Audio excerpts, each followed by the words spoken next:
Hey guys, ito, usapang POV naman tayo guys. So guys, ito meron tayo ng spatan dito guys. Ito Kia guys. So, ang ganda ng build nito. Shoutout tayo dito sa owner nito guys. So Kia Picanto to guys. Ayan.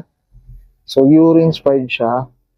Ayun, ang ganda guys. So, kompleto. So ito may frame. Ito may badge pa. Euro badge. Color black to guys.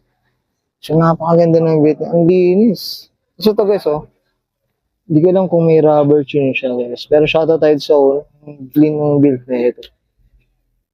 Ang liit niya. Kung titingnan niyo yung mags niya, sobrang laki oh. Yan oh.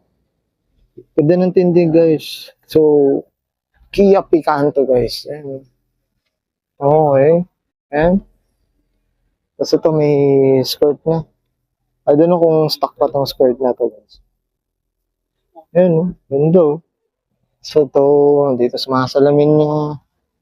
So, not sure kung tintless siya or may clear tint siya. So, ito, may visor na rin. Saka ito guys, oh, kasi pinagpaganda rin. May tuli na, wind fairing, crossbar. Ganda. Kasi ito rin talaga gusto kong mga items pag nag-Euro Euro concept, oh. Ganda. Oh, ayan guys, oh. Picanto yan guys, ah. Baka magulat kayo na napakaganda ng tindig na ito. Linis lang. Okay. Kasi ito hindi ko alam kung stock na itong spoiler. No?